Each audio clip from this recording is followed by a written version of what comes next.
We are live. Welcome once again, everybody, back to Hammerfast, Secrets of Hammerfast, even our D&D campaign. We have so many players today. Pew pew pew pew pew pew. We love it. We are playing D&D. You're probably watching us on YouTube. Thank you so much for tuning in. This is our 11th episode. This is technically A our lemon. 11th, exactly.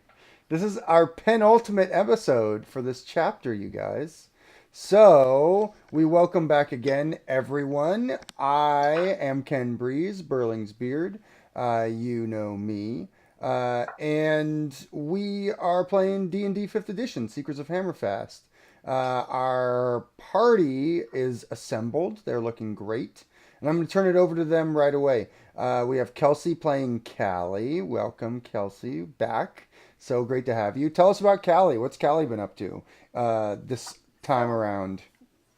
this time, man, she's been up to a lot, but this time around, she has been, I guess, perfecting her dagger usage since we're underwater. Normally, she likes to throw playing cards as a halfling rogue. That's kind of her weapon of choice. But she's been stabbing a lot of stuff lately. She has had her best bud, Rimpleton, the teacup pig, in tow now for a long Yeah, time. love Rimpy. He gets himself into trouble, so does Callie. They make good friends. That's basically her in a nutshell. Perfect.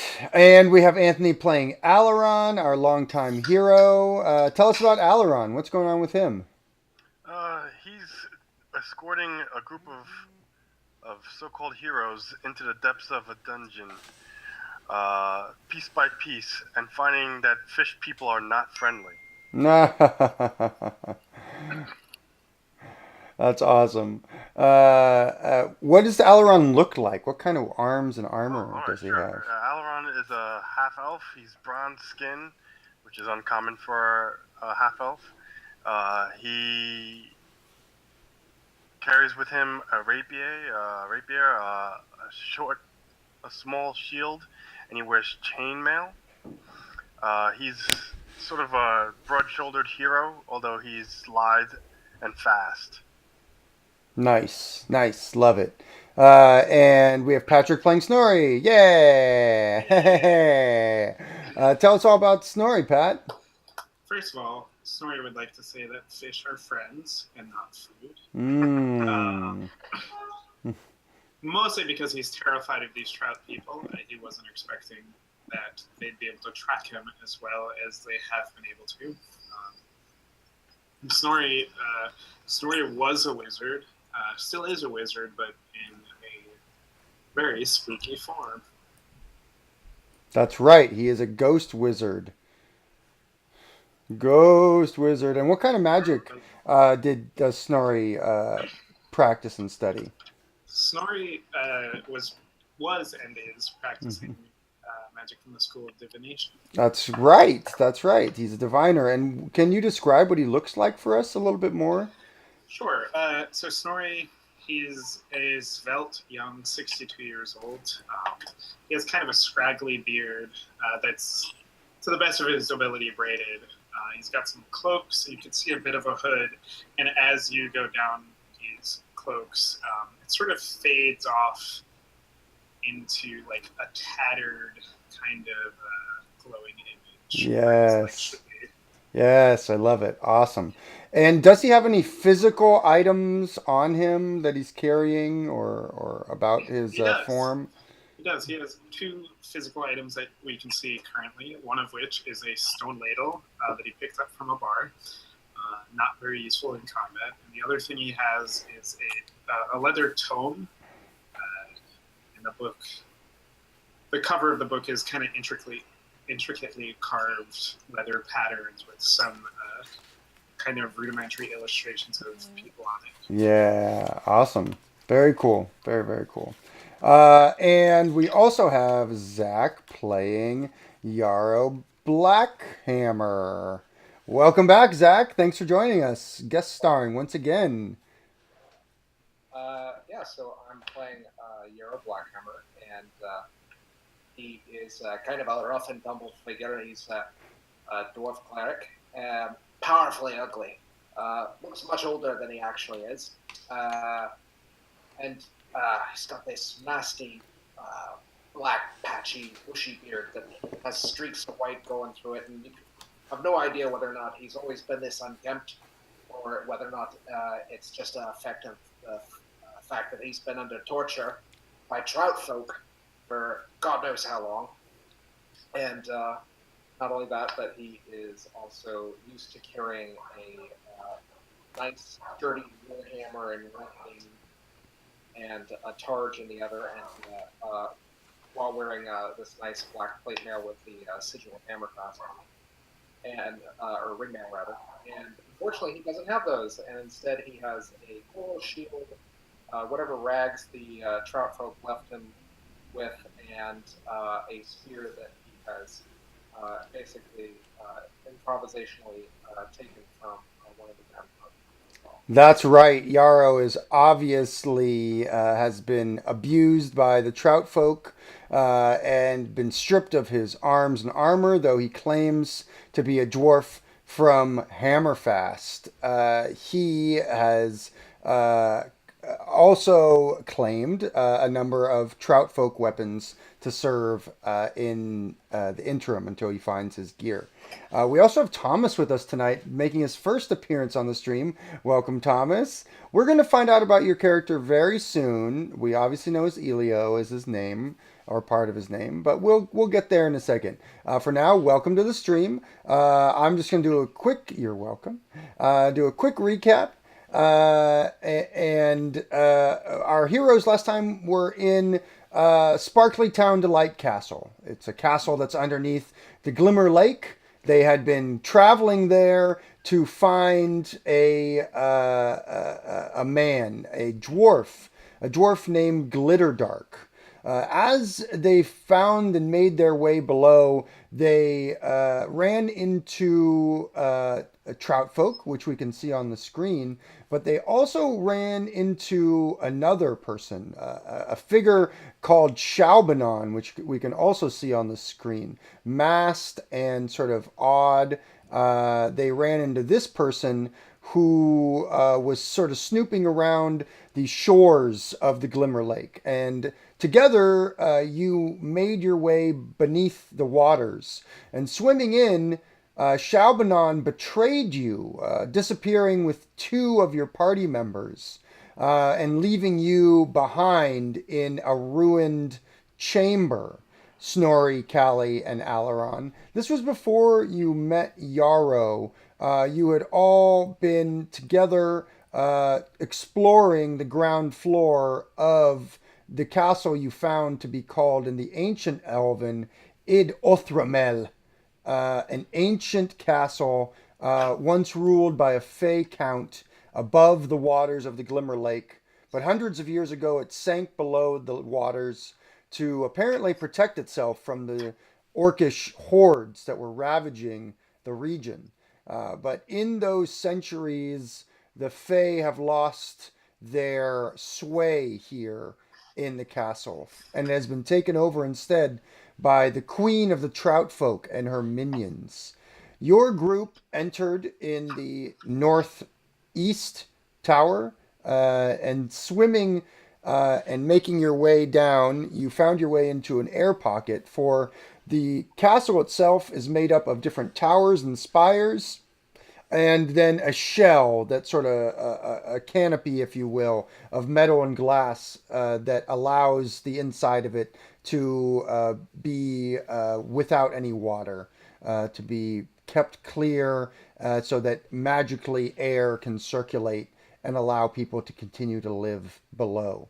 Your group has explored only a little bit of the castle, but you have saved a prisoner, Yarrow Blackhammer, who was most recently being taken by the Trout Folk, apparently to possibly be eaten by them. He was being taken towards the barracks and towards the kitchens. You all know and have seen that the tower that you came from is ruined. It looks like it was bashed, and so the top levels of it are submerged, where the bottom levels are clear.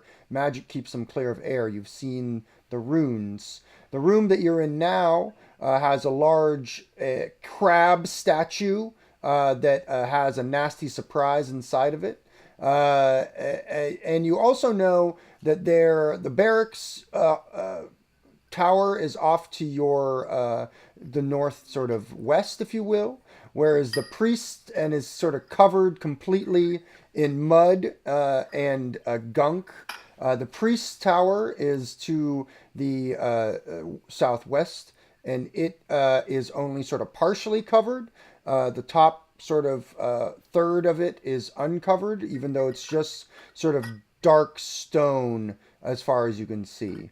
What you've been calling the Fey Tower is to the southeast, and it is uncovered, and it is the last vestiges of the beauty and majesty of Id Othramel, of the sparkly town delight, as it's called in the common tongue. This tower indeed sparkles in the sunlight that filters from the top side above. This tower seems to have gems maybe inlaid or some sort of other reflective materials in its outsides that allow all this sort of glimmer to be encasing it. However, you also have seen that patrolling that tower outside in the water are encircling sharks. And for whatever reason, you get the sense that the Trout Folk are keeping watch on that tower. Your group had been making a decision about which tower to visit next. The central tower, you're all aware, is where the Trout Queen makes her lair, though you have been, until now, sort of uninterested in going there. But where is your party going? Looking at my party members, Jarl is still underprepared for whatever battles come forward. Perhaps we should make it important that he's equipped. I would always hang back and help if you prefer I not be on the front line, so to speak. But yeah, I guess I could be a little bit more bearable from that. I want to see what's in the barracks. What if they have like a cool dagger or something I can take? Ooh, that's a good point. I think they probably have cool daggers. For Like sure. fishing daggers. Yeah, with like a fish on it. Imagine whatever gear they picked off my friends, they might have taken with them up there too. Yeah. Your friends too, sorry. They're very distracted with fishing daggers. The friends. Rimpy holds a moment of silence for your friends, but he can't tell anyone that, so. I kind of look around as I don't hear snuffling for a little bit. He looks very solemn, you know? Yeah, Rimpy, I think, is sort of just sort of staring bug-eyed at the crushed corpse of the Trout Folk that is in this chamber with you. Their sort of blood has been oozing down into the sort of the tangle and tumble of stones where you'd laid them. Those stones lead up to a medium-sized hole that is at the top of an entryway that has been apparently a decade or so before plugged with stones, but you have made a way to get back and forth through it. It is your way deeper into the castle. The only way forward that you can see. Well, should we go to the barracks then? I mean, that seems... Well, wait. How far away from the barracks are we right now? You guys are here on the map, and the barracks is here. But you're not sure exactly where any gear might be. Am I the only one seeing a fish person? I'm sorry, No, yes, I cannot I see can the only map. see the Oh, trout. I apologize. That's my fault. I apologize, everyone. It's okay. Go ahead and now that should be different. So you guys are in Tower E in the top right. The barracks are in the top left, The priest tower is in the bottom left, and the Fey tower is in the bottom right. Okay. Yeah, let's try to get to the barracks, see what we can find for Yarrow. He's been trapped under a net once. We can't let that happen again. Sounds good. Snorri, do you want to do that thing you did where you float through the wall? Oh, like this? And he just floats through the wall. Yes. Then I peek my head back. Is that what you meant? Yes. Because could you do that through the wall that looks into the barracks and see what's in there? I'm a little scared to do that. So instead, and Snorri's going to take out the scroll of locate objects. Yeah. And try to shield Rimpy from the view of the blood. Nice. Yeah, definitely. So he's reading it sideways. Yeah, sort of floating in front of Rimpy. The pig shakes its head and starts to look up more at you, Snorri, trying to take more of an interest in stock in what you're doing. Sort of snuffling. I'm going to wink at him. Cool. He likes a roguish wink. And then I'm going to use the locate object scroll. Yes. To look for dwarven armor. Okay. Awesome. Can you describe for us what your magic looks like? Sure. So Snorri's reading this scroll, and as he reads this scroll, I think his eyes sort of, they don't roll back or anything, but his stare gets a little more wide. He has more of a 1,000-yard stare. Yeah. And you can see him sort of darting around, and his ghostly figure sort of starts to spin slowly like a compass would. Cool. Cool. As you're doing that, so you're focusing on dwarven armor. And it's as you're sort of doing that, it's almost like sort of your perception is changing. You're sort of almost like echolocating in an odd way, and it's like you're sort of getting some different pings. Are you looking for a specific armor, or is it just dwarven armor in general? I'm looking for what I would assume Yarrow had. Yeah. Specific. Yeah. Yeah. Can you describe it again for us, Yarrow? Well, I'm looking essentially. It's a black ring mail. It's got the sigil of Hammerfast on it. Okay. Nice blue K-bound. Top. Yeah, so I guess in this context, Snorri's looking for something that would be familiar to him because he knows that Yarrow's from Hammerfast, so he's looking for armor that he's seen before or looks like it's come from Hammerfast. Yep.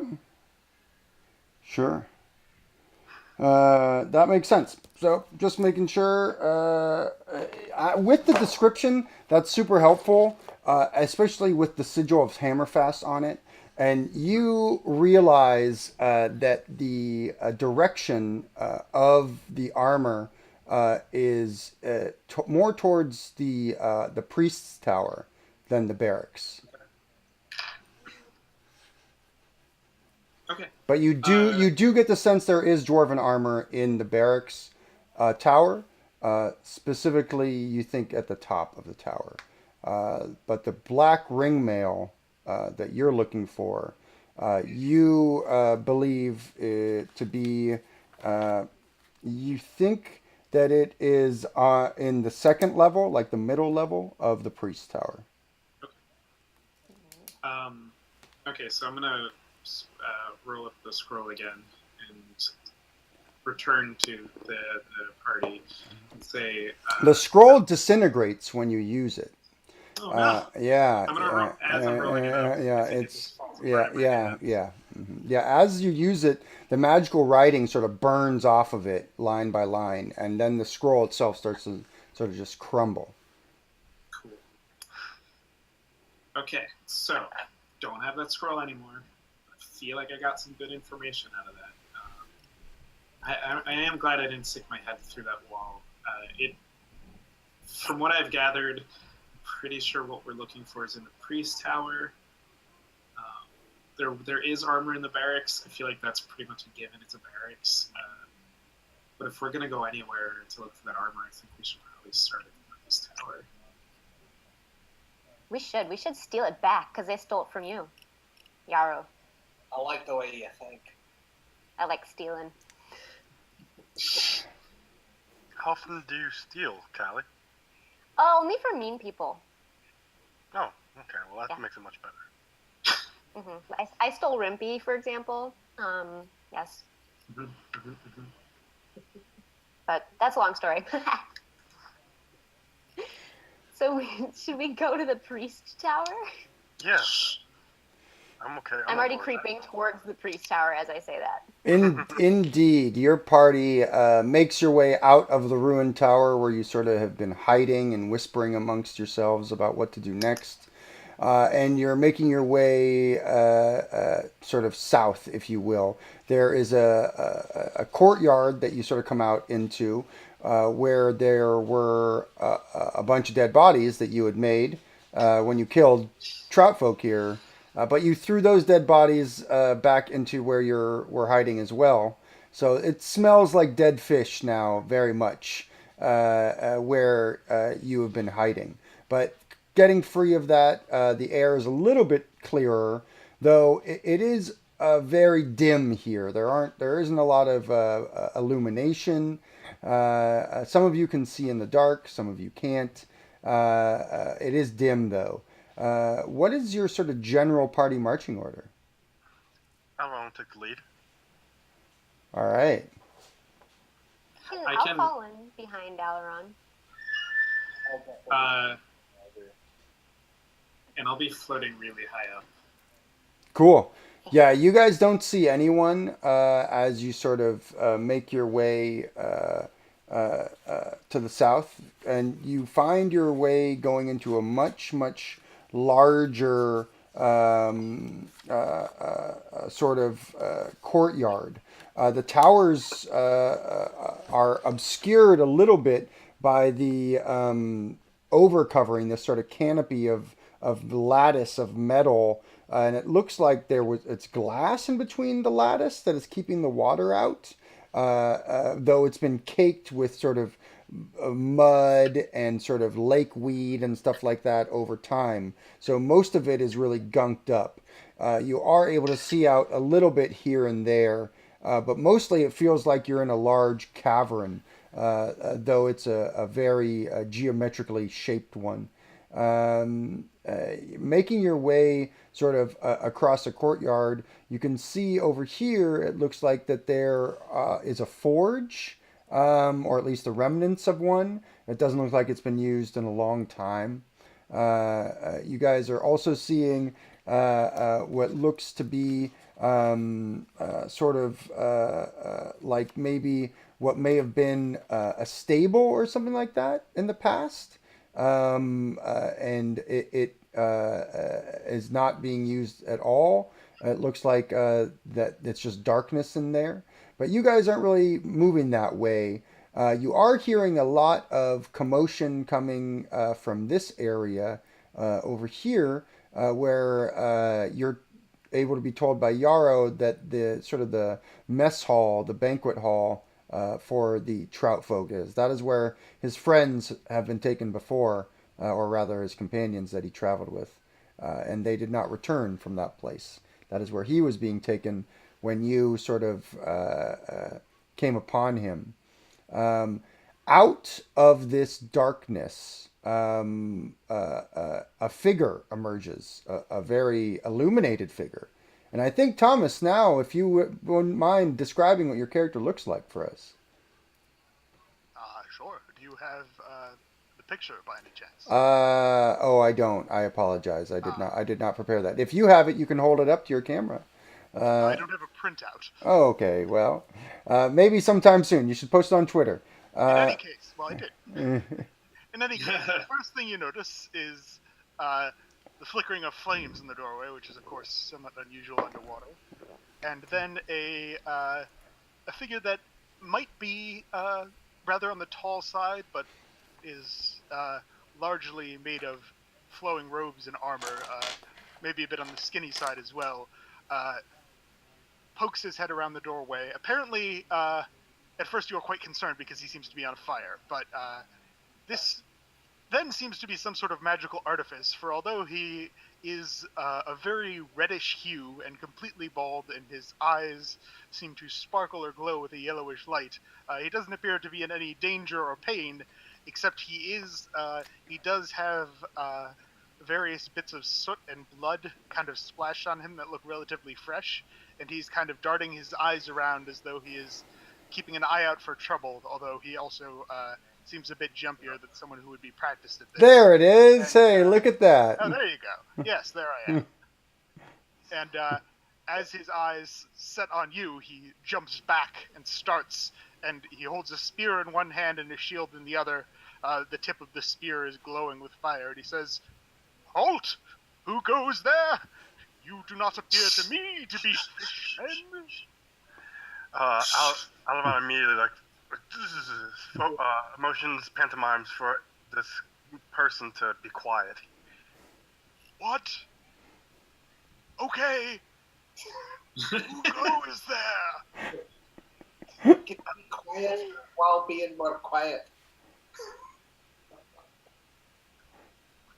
I take no orders from the likes of you, whoever you are. You're not even wearing any clothes. The likes of me is the city god. You better take orders. This is my castle. I'm gonna swim up between them and put my ghostly hands on both of their mouths. Ghost! Ghost! Behold my holy power, foul creature! Be quiet. Oh. I'm not helping.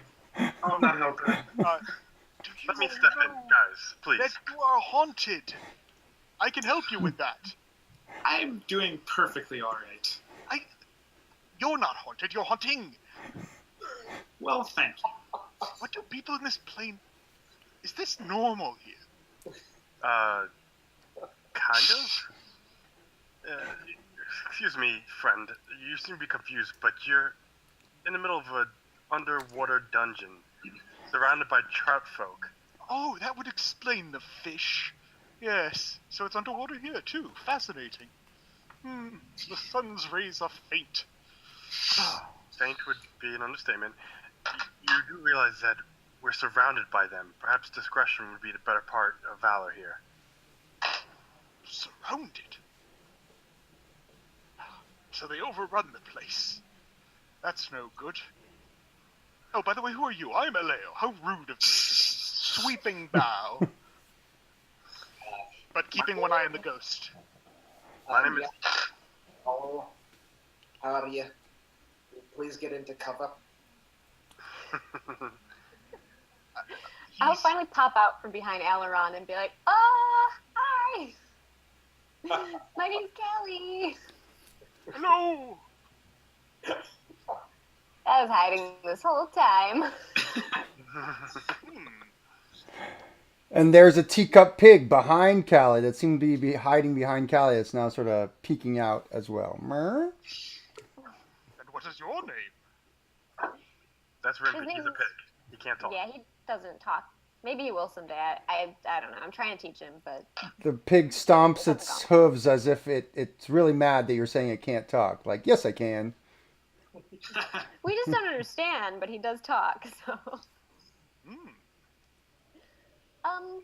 So how did you get down here? You look like you're not good at going underwater.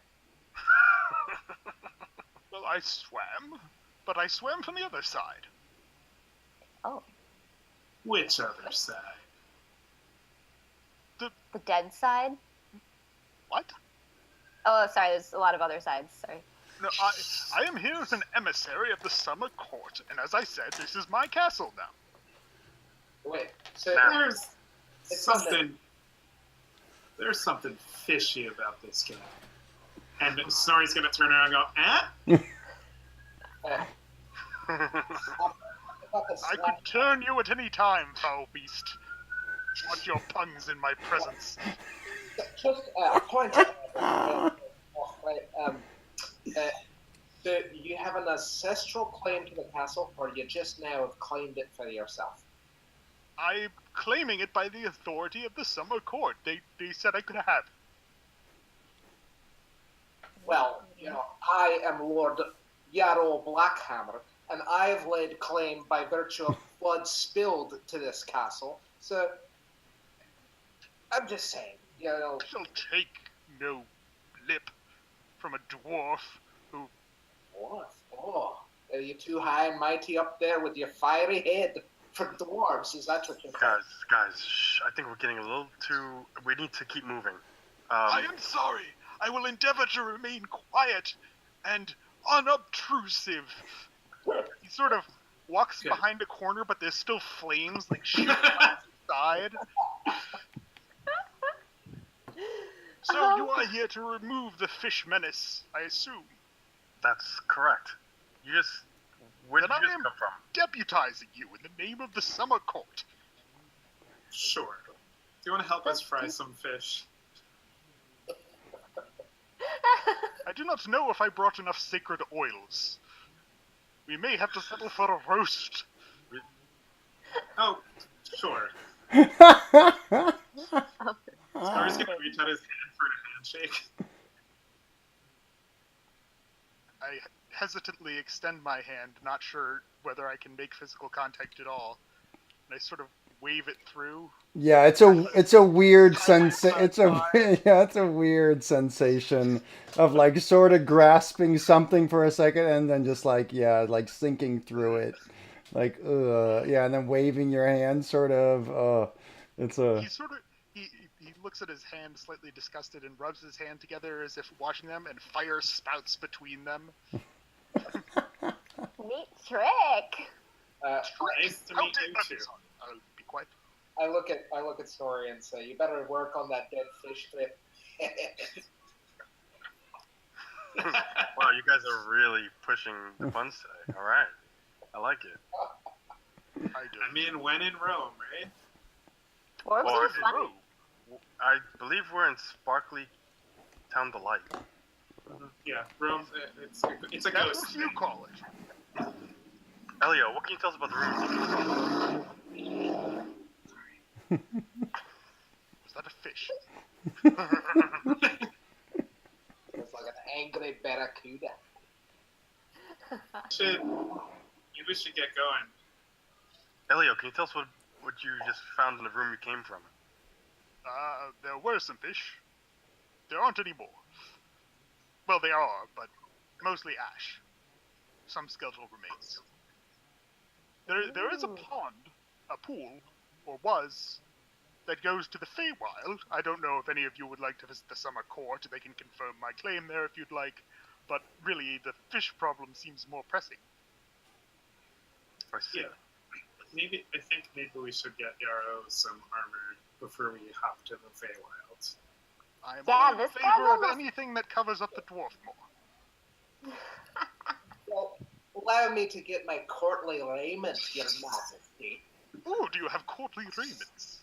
Oh yes, I'm the lord of this manor, of course. I've got raiment.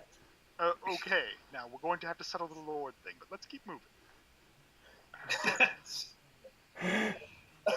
You guys should arm wrestle for it. Indeed. Your group does continue moving, and I'd love for everyone to make a stealth check at this point, please. Ooh. That is a key. Ooh, nice. I got a 16. Very nice. Allaron also has a 16. Very got a lemon. nice. A lemon. A lemon. Got a lemon. I too have the lemon. Now, the rule on the stream is you can succeed on your lemon, but then you'll be at disadvantage on your next roll, whatever that roll might be. Would you like to do that, Pat? Is it if I accept 11 as a success. Yes. I do not accept 11 as a success. Got it. How about you, Elio? You want to take that gamble? I think it makes more sense if, being the on fire and loud person, I fail at this particular It does. stealth roll. It does. It does. And what'd you get, Yarrow? I got a 3 with my modifier. Oh, a 3.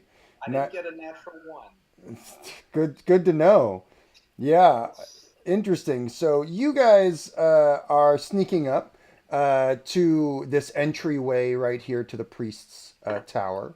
And effectively what happens is Allaron, you and Callie are sort of more in front. You guys are practiced working together. You've been together for some time now.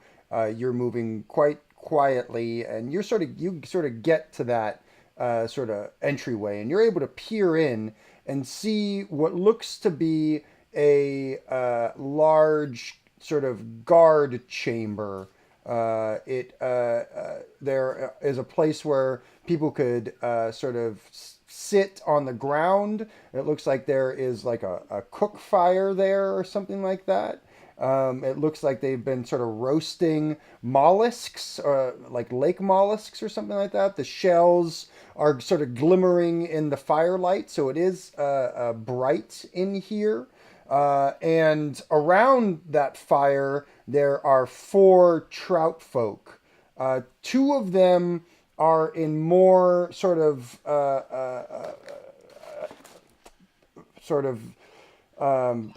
larger garb, like they are wearing sort of the. It looks to you as if they're sort of. The best way I can put it is they're wearing large earrings that are made out of tortoise shells, so they're sort of hanging down a little bit, and they sort of wave around when they move.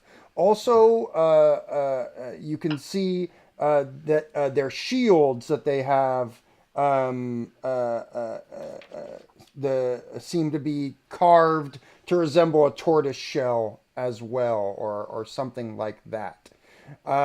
Snorri and Elio and Yarrow, or Elio, excuse me, and Yarrow are sort of having this sort of continued hissed argument between the 3 of them about turning undead and who's the real lord of this place, and just sort of like getting into it a little bit more. And Allaron and Callie, before the 2 of you can make a move, all 4 of the Trout folk sort of look up, and we should all roll initiative at this point. 13 for me. Nicely done for the Yarrow. Callie got a 12. Okay, 12 and a 15. Very good. Got a 7. I'm sorry, what was that, Snorri? 7. 7. And for you, Elio? Yeah. 14. 14. It is Elio, right? I'm saying that right? Or is it Elio? I haven't decided. Okay. But, Elio is fine. All right. Very good. Side note, Elio's fantastic Italian restaurant on the Upper East Side. Good to know. This is an East Coast based stream, so if you're ever in New York City, definitely check that out. Awesome. So the Trout folk go first. The Trout folk that have the earrings, the tortoise shell earrings, they begin chanting and sort of grasping these sort of like medicine pouches at their sides, and they're shaking them. And also you can see that they are grabbing up large staves that seem to have pincers at the tops of them as they're sort of standing up from where they had been eating these mollusks. And as they're shaking their medicine bags and slobbering and slavering and chanting, they seem to spray out some sort of ink or ooze over their 2 companions. And their companions begin to sort of glow, sort of greenishly, where this liquid is hitting them. And you can see that they smear a lot of it on their tortoiseshell shields that they're picking up. They also have spears and they have nets. And so you get the sense that spells are being cast, that shamanistic magic is being used, as these two trout folk with the spears glowing now, their shields, tortoiseshell shields glowing, rush at you, Callie and Allaron. Allaron, the first attack will be against you for a 16, which will not be enough. The second one against you, Callie, for a 10 is also not enough, as basically their spears go wide as the both of you are able to throw yourselves backwards. But it's obvious to you that spells have been cast by sort of these shamans or these sort of pincer spear bearers, these sort of pincer staff bearers. And it is your turn first, Allaron. What would you like to do? Is there any way I can maneuver around these trout folk so I can get to the shamans in the back? You could run between the two of them, but that would provoke from both of them. But yes, you could definitely do that. I'm going to charge one of the shamans. Cool. Yeah, you rush between the two shield bearers, and they both try and bear down on you with their spears. One of them gets a 16, and the other a 20, as they are able to rake across your side, doing 3 points of damage to you. Excuse me, 4 points of damage to you as you rush past them. But you are definitely able to quickly dart between the two of them towards one of the shamans, and you reach one. They have only pincer staves, and they're like, ah! As they sort of like throw up their stavens to ward you off. All right, I'm going to, with the movement, do a spinning slash and try to go towards the abdomen of that shaman. Yeah, go ahead and make your attack. That's a 13. That's a success. These guys don't seem to be wearing really any real armor. Most of it seems to be ceremonial, where they're either wearing crab shells sort of on their shoulders like epaulets. They obviously have their big sort of earrings. It also looks like they have some sort of tattoos maybe on their chests that make them look more segmented, almost like a tortoise's like chest, as it were. All right. I do 12 points of damage. Awesome. That is a mighty hit as you stab into it with your rapier. Anything else you want to do, or are you good? I'm good. Leo, what would you like to do? You're sort of in the back, but you definitely hear the keening of the trout folk as they're rushing to attack. Foul creatures! Can I move up so I'm sort of towards the front of our group? Definitely. Between me and the front two trout folk? Yeah. A little bit of distance? Yeah, definitely. They're sort of, the combat is sort of in at this entryway right now, and you're just a little bit outside of it. Allaron has rushed into the room, and you don't really see him anymore, but you hear the sounds of fighting inside. I hold both of my hands in front of me, and they alight with sort of a white-hot fire, and I say, "Behold the wrath of the sun!" and I cast Burning Hands. Ooh! I'm assuming I can get both of them in that, right? Yes, you definitely can. And That's a dexterity save. And what is your saving throw? 13. The one succeeds and one fails. Okay, so that is so 9 damage to the one that failed and 4 to the one that succeeded. Nice. Very good. You bloody the one that fails as one of its eyes just pops in its head, and it's like, ah! It's sort of like throwing its shield over its head. But yeah, there's that really smelly aroma that sort of comes over as its eye just sizzles and pops, and it's quite hurt. I chuckle and then try to kind of shoulder back a little bit, like, take that. Now I'll. Now stay away from me. Yarrow, it's your turn. What would you like to do? Hanging back and kind of seeing what's going on. Now, because my infravision, can I see? Can I still see Allaron? Infravision. That is an old school callback right there. Yeah, you can sort of push your way to the front. And remember, there was a fire that was being lit inside where they were cooking mollusks. So it's pretty bright light inside. I am also on fire. Yes, that is also true. Well, at that point, I kind of, with my hand around my holy symbol, I say, what was it? In the name of my Lord, may you all succeed in this task. And I cast Bless on Callie, Allaron, and Elio. Ooh. No dwarf love. Say that again. No dwarf love. Oh, Snorri. It's fine. I'll raise my horn though for the dwarves. Take a little bit of the drinking horn. Nice horn. Thanks. Awesome. Very good. You're rushing forward. You're casting your spell. A blessing falls upon you, Elio, Allaron, and Callie. The blessing of apparently Yarrow's god. The blessing that falls upon you is oddly chilling, almost as if your as if your nerves have been deadened to some degree. Like you can take more damage or something like that. Like you feel almost as if you have this wherewithal, this ability to push past your normal maybe physical limits that has sort of fallen upon you. That's sort of the feeling of this blessing that's upon you. It is though oddly chilling, as if something. Not a fan. Yeah, that's something that it just raises the hairs on the back of your neck a little bit. But the blessing does fall upon you, and the spell works as normal. And it is Callie's turn.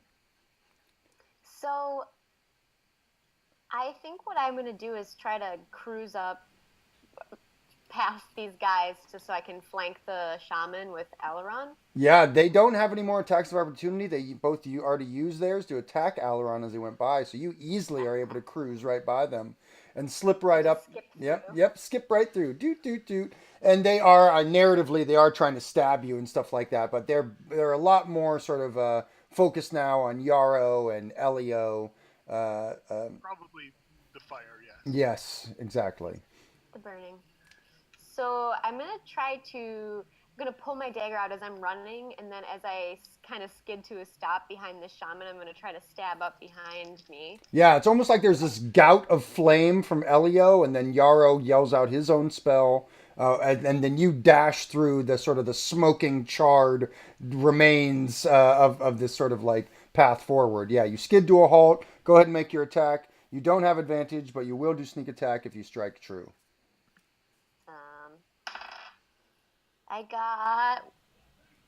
Oh, what's my bonus? I got a 19. Success. Nicely done. How much damage do you do? That is 6, 7, 8, 9, 16. 16 damage. Nicely done. The creature is not bloodied, however, even as you punch right into its stomach with your dagger. Blood is starting to definitely well there, but it's almost like you hit into this really fatty tissue, and it's almost like you gave it some sort of weird like liposuction, like weird like bleh, like fat tissue is sort of like spurting out of it as well. These creatures seem a lot heftier than those that you fought previously. And you can tell by the sort of the continued gibbering and jabbering that they're doing that they actually are attempting to continue to concentrate on the spells that they've cast on their companions. And the one that you've stabbed, though, cries out in pain as you stabbed so deeply into it. And it stops being able to concentrate on the spell, and one of the shield bearers stops glowing. Is it the shield bearer who's bloodied or the other one? It is the shield bearer who's bloodied. Nice blow, Callie. You too. Snorri, it's your go. It's my go. Yeah. Yeah, Snorri's gonna see this all going down, and in a bit of a panic, he's gonna fumble his component book out, and he's gonna cast Tasha's Hideous Laughter, Ooh. the same one that Callie just attacked. Okay. What's your saving throw? 14. That's a failure. As the one who just lost concentration on their spell and has been stabbed a few times now doubles over, and it's almost like a fish laughing is a really weird sound. It's like, I can't even do it. It's so hard.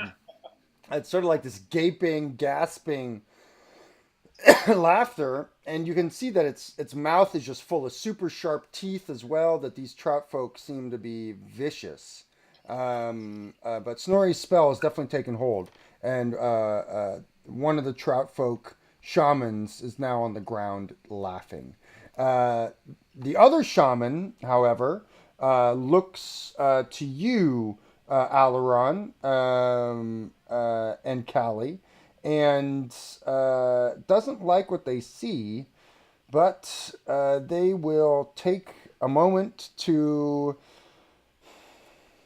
They are going to call out in their burbling language towards you, Allaron, as you'll need to make a dexterity saving throw, as basically a sort of a bluish spark explodes in front of your eyes.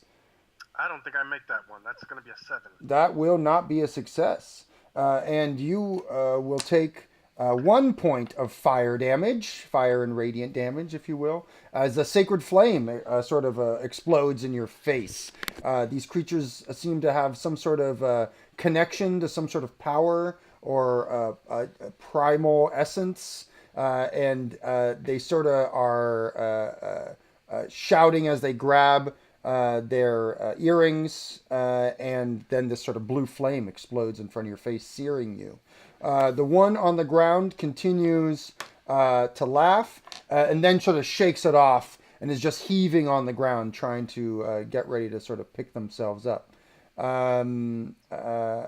Whereas the other two with the spears and the shields, they both turn around, looking past sort of where they were. One of them rushes towards you, Callie, trying to stab you, missing.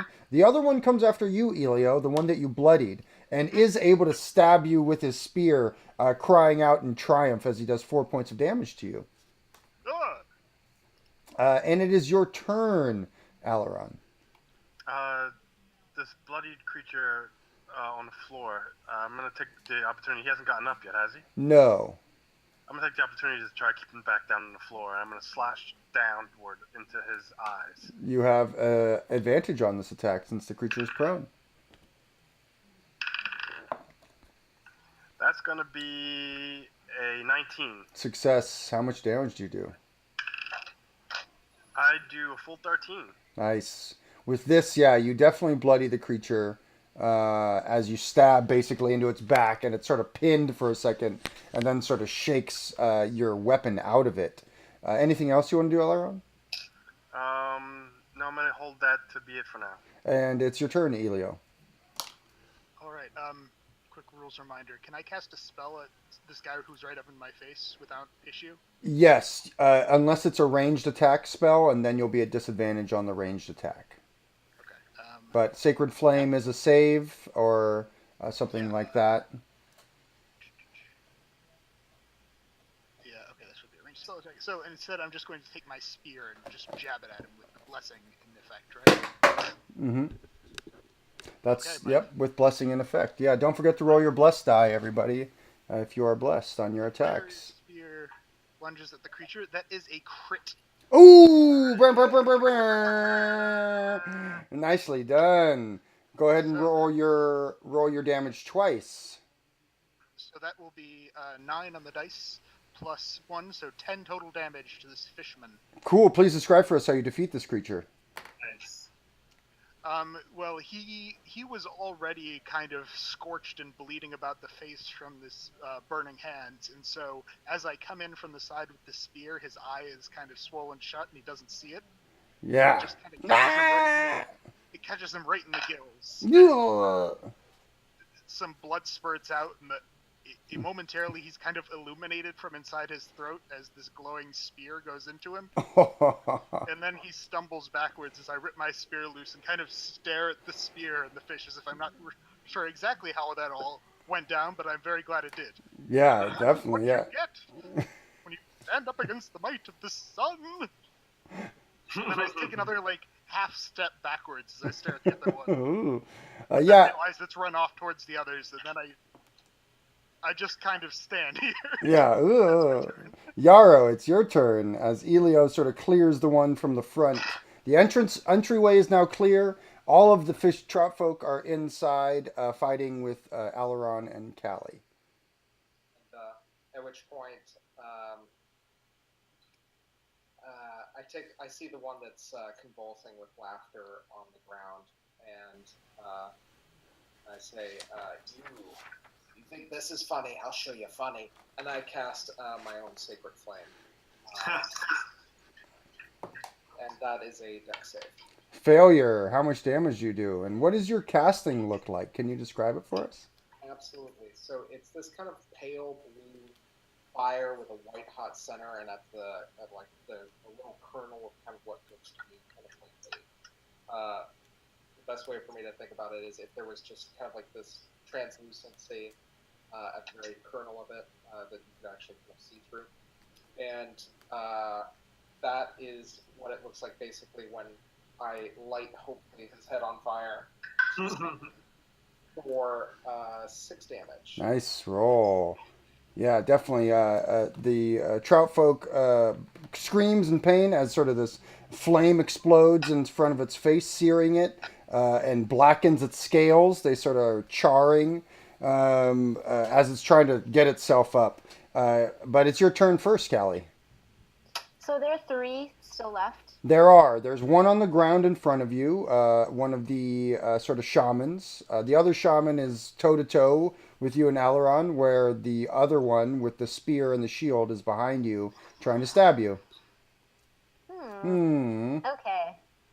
Well, I'm going to try this, and I don't know what they're at, but I haven't gotten to do this yet, so I really wanted to. All right. I'm going to look around me and then kind of push my hands together, and this, like, puff of white smoke comes out and starts to fill the room as sleep overcomes all of the enemies around me. Ooh, very nice. You're casting this at first level, I take it, so that's 5d8. Yes. So it's going to be 8 plus 9, so 17 HP's worth. Cool. The one with the spear and the shield slumps down asleep, but the other 2 are still awake. As you sort of your mist sort of cloud explodes, sort of or sort of expands, as it were, across the room for a second, swirls around, and then disappears almost as quickly as it did appear. And left in its wake, one of the trout folk rather, is slumped to the ground, obviously asleep. But the other 2 are wriggling around, obviously still ready to fight. Anything else you want to do on your turn, Callie? I will take my bonus action to disengage from... Wait, can I use it for that? Yes. Yeah, I'm going to disengage from the guy in front of me. How far can I move when I disengage? You can move as far as you would like. I will kind of scoot over towards where Allaron is. Yeah, awesome. So yeah, you sort of disengage. You disengage from the shamans, as it were, and sort of move behind Allaron. You're not hidden per se, but yeah, you're not adjacent to them at all. Snorri, it is your turn. What would you like to do? So Snorri's running out of options, I think. So he's going to sort of holster his spell book. Is there any weaponry-looking things hanging around? Stabs? Swords? Yes. Here in the barracks, the priest tower, in this guard chamber. As you look around, you can see it looks like that there are a number of exits. You can definitely see that it looks like there are some stairs that are through this exit over here that probably lead upwards.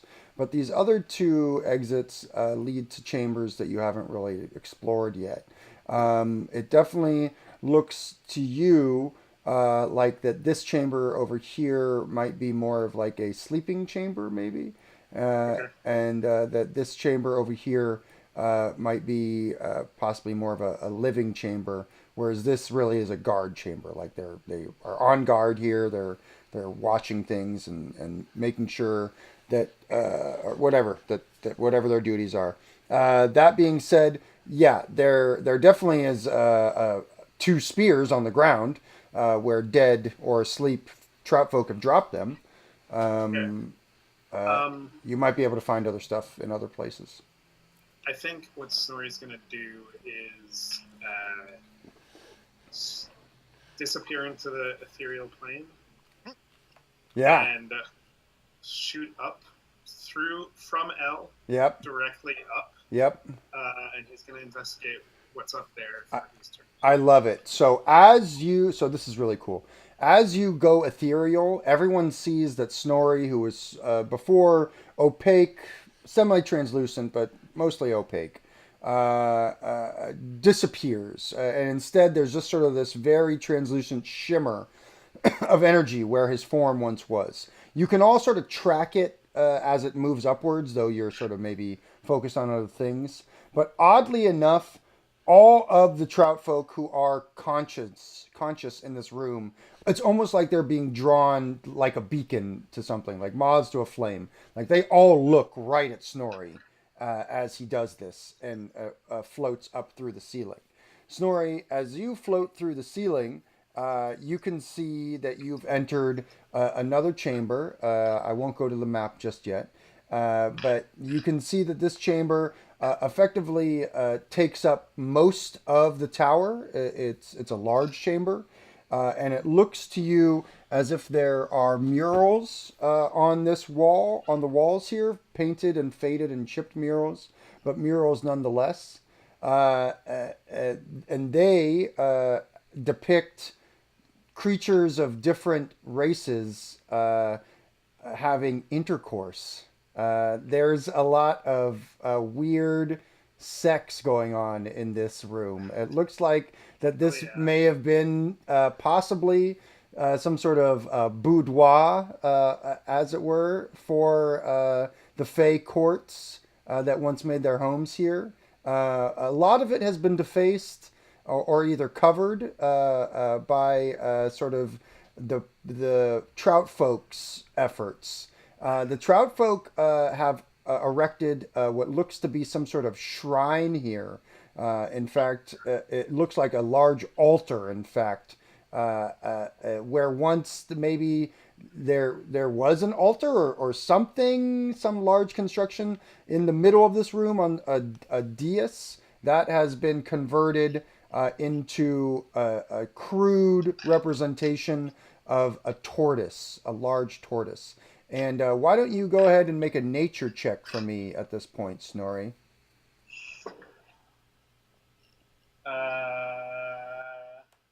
12. Great. Yeah, it definitely does depict a tortoise, though it's not like any tortoise you've seen. And maybe it's some sort of giant tortoise that is being depicted. Like it just sort of has different sort of fins, it looks like, sort of, though you're not an expert per se. All around this room, though, are iconography of tortoise shells. But specifically in here, there are three different Trout Folk. And they all are unarmed. But they all seem to be super muscular, and they are like in lotus poses, arrayed around the altar. And they all look right at you as you float up in the ethereal plane into this place. And remember, when you're in the ethereal plane, it's sort of like your Frodo Baggins, in the sort of the Wraith site. Everything's sort of black and white. And hard to make out. But that sort of is what's going on. What would you like to do? I'm going to try floating myself a little bit higher, see if I can lose their attention. And all while trying to keep an eye on the room to see if anything's sort of glimmering. Aside from the Trout Folk, aside from the statue, I'm looking for that armor. And then, based on the crab statue we'd seen before, I think I'm going to keep an eye out on that tortoise to see if it looks like there's any sort of chamber on it. Cool. Yeah. You should make a perception check, please.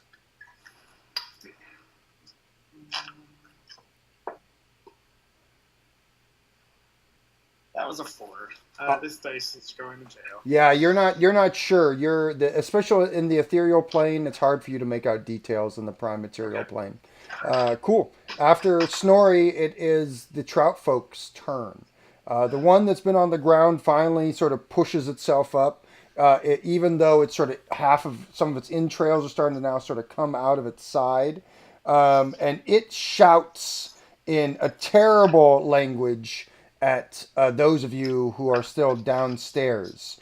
And I need Callie and Allaron and Elio to make charisma saving throws, please.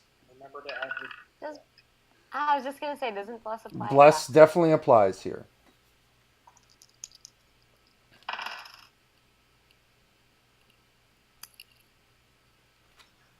A very unlikely 24. Nicely done. Yeah. I got a 17. 17.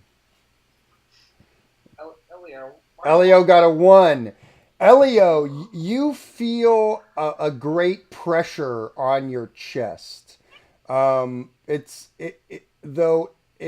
feel like it would be more pressure if that deadening feeling hadn't come over you before. That sort of deadened your nerves to some degree. And this pressure on you it's almost as if it's the pressure of water, like when you were swimming really deep into the lake, like that compressive pressure. That's the feeling you have, as you are now under the effect of a Bane spell, which is the exact opposite of a Bless spell. So you roll another d4 whenever you make attacks and saves, and subtract. Yeah, and a bad d4, exactly. You subtract and add at the same time. So many spells on you. More dice. Exactly. More dice. Exactly. The other creature tries to bite you in the face, Allaron, hitting an armor class of 19 and doing 4 points of damage to you as it bites into your cheek. And I'm then, going to rebuff that attack. yeah, you will. I'm going to use my rapier and just like slash it out of Which totally, yeah. Use your defensive duelist to totally block it as you basically bust the trout folk in the mouth as it tries to basically bite down on you, and it sort of reels back and then lifts up its pincer staff and brings it towards you, Allaron, but right at the last second spins it and goes underneath your guard to go right at Callie, as it seems like the staff is able to reach out further than 5 feet. It's able to reach out 10 feet. Callie, unfortunately, it is a miss on you. Unfortunately for me, as you're just too short, and it just is. You're just too short, and it's not able to get you. Cool. The other one is asleep and continues to be asleep. It is your turn, Allaron. What would you like to do? This bleeding mess of fish scales and fat needs to go down. So I'm going to try and remove it from this plane of existence. Cool. Go ahead and make your attack. That's going to be a 15. That is a success. How much damage do you do? 9 damage. Nice. Yeah, you think another hit like that would probably take it out. As it's super bloodied, you stab into it again. It's sort of on one leg. It's holding up. It's sort of like staff to turn, sort of parallel horizontally to try and ward you off. But it's obvious that you're getting the better of it. Are you anything else you want to do? I'm going to try and finish it off. I'm going to use my extra action. Oh, action surge. And with my momentum, I slash again into the creature's face. Oh, hitting an armor class of 10. 10 is not enough, unfortunately. I'm sorry. Their armor class is 11. 11? 11? Indeed. Oh, wait. Can I use my bless? Yes, of course. You should always be using your bless. Oh, well then I think that's going to be an 11 at least. Yeah, at the very least, which is a success. How much damage do you do? I do 13 damage. 13. Describe for us how you defeat this shaman. With a flurry of slashes, whiffing and barely missing, I finally get the creature off guard, and the move I truly wanted pins it down to the ground. Yeah. It's reeling in pain as I twist my blade and rip it out. Awesome. I love it. And yeah, the creature just collapses. There's only one Trout Folk still on its feet downstairs. The other three in the middle level, Snorri, have definitely been tracking you. But it is Elio's turn. Elio, what would you like to do? Was the one that just died the one that was baning me? In fact, it. And that's a great question. In fact, it was. Yes. Okay, so Yes. So back to you, just good. you're no longer baned. Yes. Okay. This other fishfolk down here, he hasn't even been hit yet, right? No, he hasn't. He's just kind of been doing his thing. Okay. Yep. I'm going to advance somewhat towards him, but still staying behind, and I will just hold out my hand towards him and say, "Foul creature, you shall be burned away and purified," and cast a sacred flame on him. Awesome. And he 13 gets dex. 17 on the die and is able to sort of shut his eyes right at the last second. He knows that spell. Eventually, you will He be knows it. purified. And he's like, blah, blah, blah, blah, blah, blah. He's sort of shaking his fist at you. Is anybody badly hurt here? Does anybody need some healing? I can always equal extra. I'm at 16 out of 27. I'm okay, you know. 19 out of 35. Okay, well in that case, I'm gonna point towards Callie with my other hand, and another flame appears in it, and this one shoots at her. Yes. It looks exactly like the other flame. Ah! But as it hits you, you can feel whatever cuts and scratches on you are kind of being burned and sealed shut. It stings a lot, but it only leaves behind kind of a sunburn, and you get healed with a healing word for total of 6 points of healing. Nice. That's good. That's good. That's good. Ah. Yeah, it's a weird feeling that comes over you. Almost, exactly like a sunburn, like you've been out in the sun too long. But it's like this rapid, like in a second it happens, in an eye blink. Nice. All right.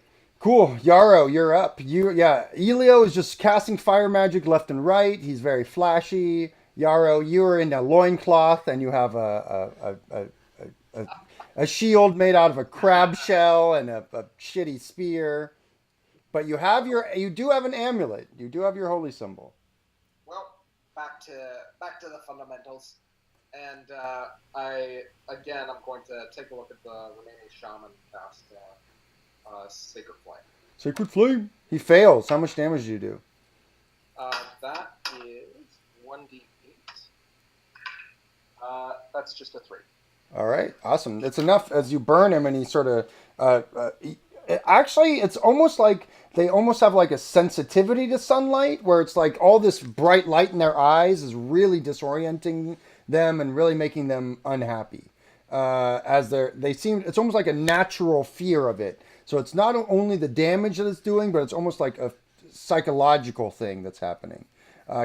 Callie, Elio's just going to kind of, as he sees this flame shoot out, he kind of looks at his own hand and looks at it and looks back at Yarrow, and he's like, oh, I guess you're not all bad.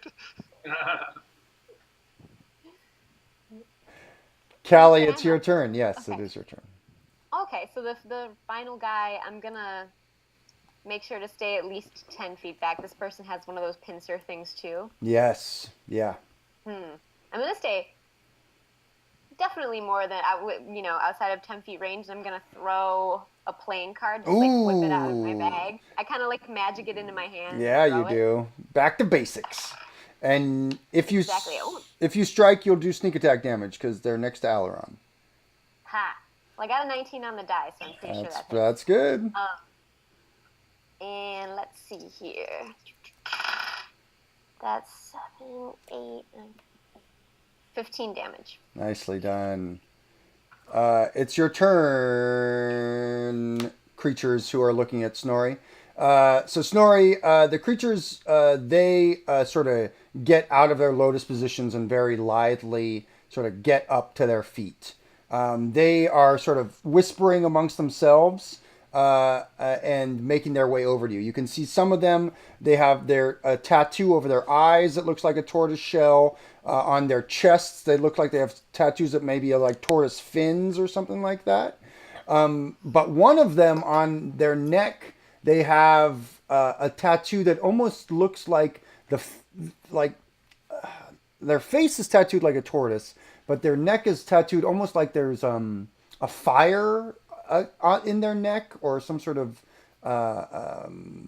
smoke or something like that.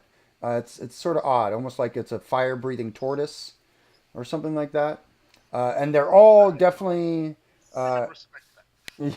they're all definitely keeping an eye on where you're going, and it's almost like they're trying to surround you. One of them, though, as they're sort of talking with each other, seems to be running off towards the sides of the room, further past where you can see. You think that it might be heading towards the direction of the stairs that you had seen. It's a big fish outside. That's okay. That's okay. You can you can always mute your mic, which is cool too. But yeah, no problem. You basically see one of them running off towards the stairs. And it is your turn, Snorri. Two of them are sort of nearer to you. They're below you since you're floating up towards the ceiling, and one of them is sort of rushed off. On this tortoise statue, does there appear to be a mouth that's open? Oh, great question. Make a perception check, please. Are you floating closer to the statue, or are you just looking from where you are? Yes. I'm Okay. floating closer. Cool. So you're floating sort of close to the statue, a little bit further down. It is You a guys don't fail me. Please. Got 2. mighty 2. You do not see any mouth on this creature, but what you do see is laid before its feet seems to be very dark equipment. It looks like armor and weapons, perhaps, or something like that. They seem to have been laid reverently at its feet, almost like an offering or something like that. All right. Well, I'm gonna beeline towards that dark equipment and try to snatch it. Totally. Yeah. So it's an interesting thing. You have equipment that's solid, but has been able to phase with you through solid material. You get the sense that you don't know how far that will go. You can definitely start to gather up this stuff. It is obviously ring mail and a helmet, some weapons. It seems to obviously be Yarrow's equipment as he described it. And as your locate object spell has led you here pretty much unerringly, you are gathering up the armor. Is that right? Yes. Cool. Yep, you have it as you sort of gathering it up. Remember, you're still ethereal though, so you can't really gather anything up while you're ethereal. So are you leaving the ethereal? I have brought myself back into the material plane to try Cool. to give it a big bear hug. Yep. And as you do that, you definitely hear sort of the gasps and gnashing teeth of exclamation coming from the Trout Folk behind you. And with that, it is the creature's turn below, who is fighting off Allaron and Callie, Elio still down there, and Yarrow. And it will continue to try and attack you, Allaron, hitting an armor class of, I believe, I got an 18 right on the dot here. Let me just make, yep. So hitting you for 4 points of damage as he bites into you, and then attempts to get his pincer staff around you, choking up on it, but you're able to block it, and he's not able to do that. And it's your turn. Sweet. I'm coming at that same. That was the warrior, right? Yep. There's only one down here with you. That's the shaman.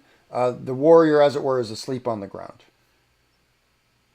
Callie, how long is he asleep for? I say as I'm slashing at the shaman. At least a minute. Get that 10 again. rounds. That's a 3 on a die, so that's probably not going to make it. I'm That- going to call it. That will be a failure. I agree with you. As you're fighting the shaman, you're talking with Callie. Elio, it's your turn. All right. Well, you said he reacted very negatively to the last sacred flame that Yara landed on, right? Definitely. Okay, well then I'm just going to keep trying to do more of that. Maybe boring, but I get to shoot more fire. That's fun. And what is your save? 13. That is a failure. How much damage do you do? I do.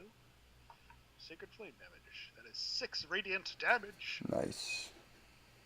Yeah, more flames are exploding in its face. It's sort of like... They're flames that they also shoot out like a bright sun rays. Yeah, you're shooting sun rays of light, basically. Yeah, exactly. Yarrow, it's your turn. What are you doing? I think at this point I kind of want to get up close and personal, and I'm going to take my crappy spear that I have scavenged from one of these people. I'm going to try and drive it into the shaman's eye. Go ahead and make your attack. That is, I want to say 11. That's a success. All right. Its armor class is a lemon. And it's 1d6 plus 3, and that's 7 damage. Please describe for us how you defeat this creature. Oh, exactly the way I said it. I literally see I see an opening as soon as Elio has flashed his sacred flame at it and basically blinded it, and I flourish the spear and then drive it straight through one of its giant looming eyes. Yeah. Blah, blah, blah, blah, blah. Is this the same one whose eye popped? Or No, that one died a while ago. Okay. So yeah, you definitely drive it right through its eye, and it goes down as you're sort of bringing it down. Callie, it's your turn. There aren't any other enemies here that are on their feet. There's one that's asleep. Other than that, there's a bright light in here from a fire, but you can't really see into any of the other chambers. I'm gonna run over to the sleeping one and bust out a rope and start hog tying him. Cool. Yeah, you tie him up. The two creatures that are still in the room with you, Snorri, come after you. And they attempt to start biting you and pummeling you, and almost as if they're trying to drive you away. They each attack you 3 times, and they're going to hit you. Of those 6 times, you'll be struck 5 times. How many hit points do you have right now? Hopefully enough. 18. You have 18 hit points. Very good. So you're at 1, or no, excuse me. You lose 10 hit points as they're biting and pummeling through you. It's a very odd sensation to have bits of you being ripped away by a Trout Folk's mouth, but that's what's sort of happening. You don't feel pain per se, but you definitely feel alarm at the sort of disintegration of your form. And yeah, they seem to be attacking you. What would you like to do? I would like to put this armor on. Okay. As you're a hill dwarf, is that right? Or are you a mountain dwarf? Yes. You're a hill dwarf? Hill. Yeah. Okay, you're not proficient with the armor, so you could put it on, but putting it on takes a while. Donning armor takes a minute. So donning it would take some time. You could start to put it on. Once you got it on after a minute, you wouldn't be able to cast any spells by wearing it because you're not proficient in armor. And so you'd have the armor on. But yeah, you can start putting it on. Is that what you're doing? Yeah, because if I tried to move away right now, would they get an attack of opportunity on me? You can use your action to disengage and move away for safely. Yeah, I think I'll do that. I'm going to disengage and try to head towards the stairs. Cool. So you're floating away towards the stairs. I love it. Yeah, and as I'm doing that, I'm going to, I don't know, clank the armor together, try to make some noise. Yeah, everyone sort of hears it. And at this point, I think we're going to drop out of initiative. Callie, you've hogtied your prisoner. I think your group sort of runs upstairs to make sure that Snorri is all right. And as you get there, revealed is, in fact, our sort of new map, as it were. And whereas before your group had only seen a very small part of that map, we will see a different part of it now. You guys, I'm going to reveal the area that you're in. It's sort of more in the middle of the map. Can you all see it right now? Great. So the top sort of left was where you'd come in. That was the ruin tower. And now this middle is where the priest tower is. You have all come up the stairs in where the L is. Snorri, you are where the N is. That's sort of the altar room, as it were. And you can also all see that at the altar there, all of Yarrow's gear is there. Coming around this corner, basically, you can see there are more Trout Folk. You can see that there are, in fact, it looks to you as if there are 4 of them. They are all arrayed as shamans, so there's a total of 6 of them in this room right now. They're all arrayed as shamans. One of them seems to be the arch shaman, if you will, or the arch priest. They have lots of tortoise bones sort of hanging from their form. You can see, that they are much bulkier than the others. They're holding some sort of scepter. At the top of it is another representation of this tortoise. I think everyone at this point should make a nature check if you haven't already done so. Please. A lemon. A lemon. A lemon. I'm not going to auto pass it. Nope. 15. 15. And how about for you, Allaron? 6. 6. Awesome. So, yeah, it looks like a tortoise to everyone except for you, Yarrow. To you, this creature is much more fearsome, much more terrifying. You realize that what they are depicting, what they seem to be worshiping, is some sort of... you believe it to be some sort of dragon turtle. Foul thing. And so you sort of say foul thing, and the archpriest, though, behind its shamans, burbles out in a broken common, "Do not disrespect our ancient one. You are in the presence of greatness."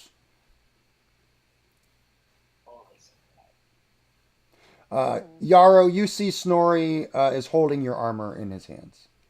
Or arms. And he's sleeping. Well done there, kiddo. We'll take that whenever you're ready. Is he still being like? Is he? So there are 6 fishermen coming around the corner. So, right. So it's sort of like a standoff at this point. The Trout Folk who had been harrying Snorri, he escaped from. You guys ran up the stairs and basically are around Snorri now. You sort of ran into him.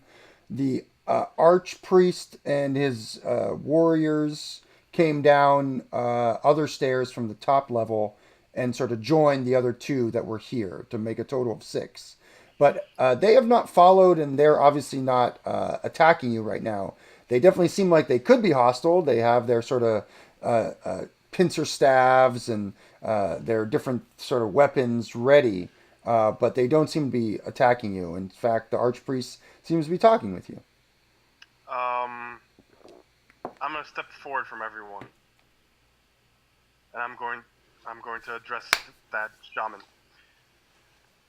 We mean you no disrespect. We have come into combat with your people. If you would like to parlay with us without attacking us, then we can talk this through. Yes. You seem powerful warriors, powerful magics. Yarrow, are you putting on your gear? Oh yeah. Yeah, cool. they don't stop you. You're sort of collecting your gear and putting it on. You're putting your armor on. What kind of weapon do you have again? A nice large war hammer. That's with right. a grinning face on it. That's right. And you have a shield as well, I believe. And so you're sort of getting situated, as it were. The others are sort of having this conversation. The priest says, "Aye, Ziganute." Oh, I am Allaron. So who? Ziganute? Yellow Blackhammer, I believe you ate a few of my friends. Yes, yes. We eat. We eat all. We are food for God. And he points at the representation of the dragon turtle, the altar that they've created. We are God. Can And I? Sorry. yeah, go ahead. I was just going to ask, could I use my admittedly limited religion knowledge to tell if this is actually a god or if they're just worshipping some sort of creature? You don't even need to roll. You're just sort of looking at this, and you get the sense that they have tapped into maybe some sort of primal magic here. They are not casting divine magics, as far as you can tell. It's more of a that they are tapping into some sort of sort of magic, this weave of primal energy that sort of just is around. And you get the sense that this being on top of a thin place between the planes, a fey crossing, that might have some effect as well in boosting certain things. But as far as you can tell, this is not an actual deity. But who knows? Maybe it's some sort of vestige of energy. You're not sure. Ziganute continues saying, "We seek powerful warriors to ally with." Do you know of a dwarf who goes by name Glitterdark? Yes, yes, the Glitterdark came to the Queen Court. He did not leave. He serves her now in the tower of the Queen. We wish to who's speak the with. queen? We wish to speak with them both. Difficult, perhaps. Queen is not as she once was. Does not worship the Ancient One as tradition demands. Queen focused on castle. Only castle. We seek, and he now gestures to the trout folk around him. We seek powerful allies to make Ancient One respected again. So, it seems like you have some problem with these castle folk. Would you, if we handled this problem by allying our mighty powers with you, would you maybe consider relocating and allowing the castle to belong to somebody else, say me, baby? Make a diplomacy check, please, Elio. Or persuasion, excuse me. That is a 16 total. 16. Not bad. The archpriest looks at you and says, "You speak too quick. We make bargain. Yes, yes. You wish to live in castle? We wish to live in castle."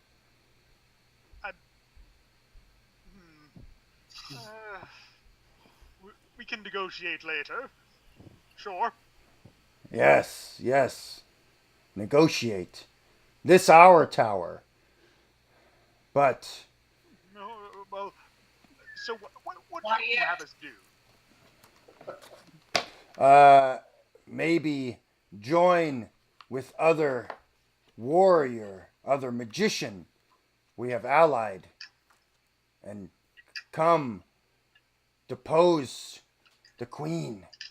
I will be king. And he sort of puts his sort of hand to chest. Or, We need. yeah, go ahead. No, let him finish first. No, go ahead.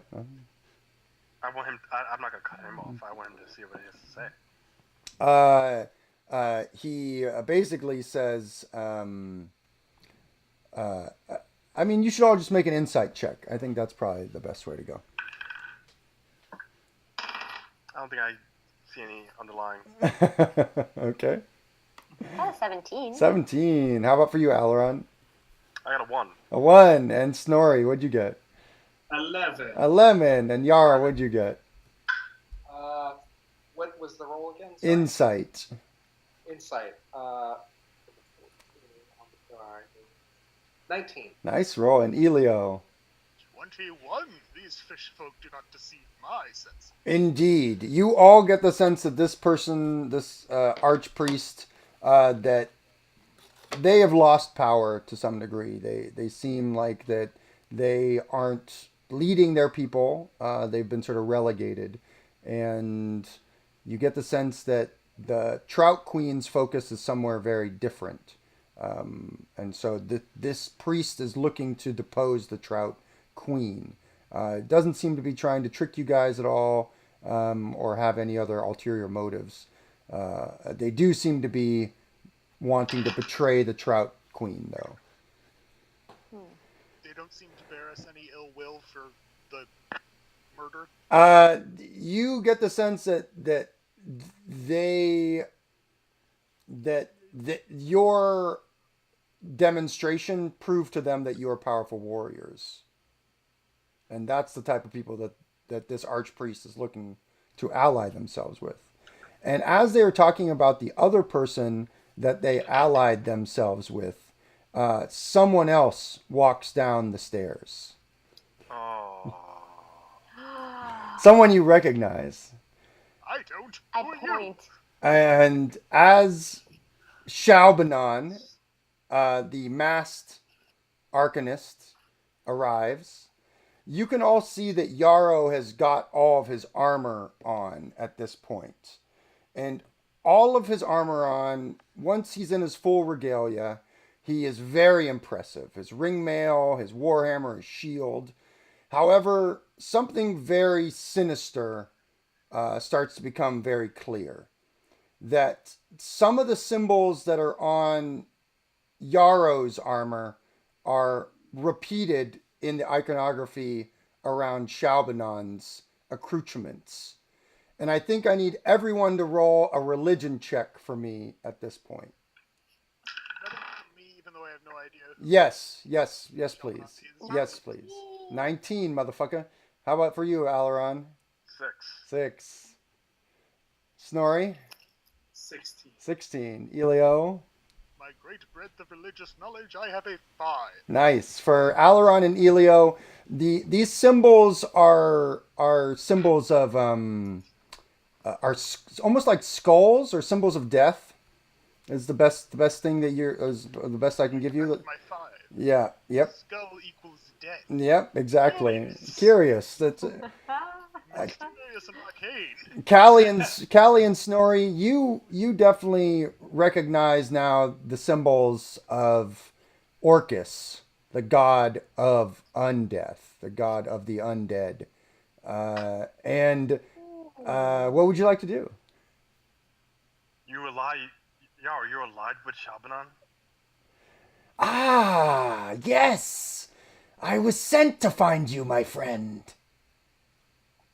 Well, just tell you, I don't know. I'm a dwarfy man who likes dwarfy things, and I do a lot of dwarfy nonsense. He's so good. He's someone who thinks so clearly. Yeah. And with that, we're going to end for tonight. Yeah, let's see it again. Yeah. Yeah, show it to us again, Zach. Let's see it again. Yeah. Yarrow looks like in his regalia. Indeed. Yarrow Blackhammer revealed. Reveal. I'm Be just sort of like smiling and nodding you. around, like, oh, is this nice? Everyone's reuniting. Awesome. Well, with that, we're going to have to end for tonight. This has been a great session. Thanks, everybody, for joining. We really appreciate it. I'm Ken Breeze, Burling's Beard. You can find me and most of us again next week at the same time. We play at 10 p.m. on Twitch on Wednesdays. We're coming on the end of Chapter 2, which we're excited about, and we're excited to see where Chapter 3 leads us in the coming months. For now, I'll turn it over to my amazing players. We have Kelsey playing Callie. Thank you so much, Kelsey. Where can we find more of you and your work? You can find me on my website, thearcanelibrary.com. I'm also on Facebook, Twitter, Instagram, and the DMs Guild. Nice. Very nice. We have Anthony playing Allaron. Anthony, where can we find more of your work? Thank you so much for being on. You can find me at anthonyleelow.com. You can also find me at I'll Allow It on Instagram. Perfect. And we have Patrick Cartelli, Pat playing Snorri. Pat, where can we find more of what you're up to? You can find me on Twitter at Pat Cartelli. A lot of dumb tweets, tweets about my show. If you're in Queens, I have a show this weekend at QED. We're interviewing the band Early Riser. Nice. And what's the date on that? September 3rd. There it is. Very nice. And we have Zach playing Yarrow. This is Zach's last session with us for this chapter. So thanks so much, Zach. We loved having you on as Yarrow, our sort of weird, creepy dwarf. And where can we find more of you if we want to find what you're up to? I love being on the show and or on the stream rather, and I am at Z Michael Norton on both Twitter and Instagram, and you can see my UX work at zmichaelnorton.com, where I design less evil things. Nice. Thomas, thank you so much for coming on the show. Elio is great. We'll see you next week for sure. Where can we find more of you if we want to interact with you online? I'm most active online on Twitter at Soul of Twit. I will post various sorts of fantasy illustrations. You can find the picture of Elio there, as well as whatever other things I may draw related to this campaign or other things. Awesome. Well, thanks everybody. This has been great, and I think this is the end for us. So we'll talk to everybody.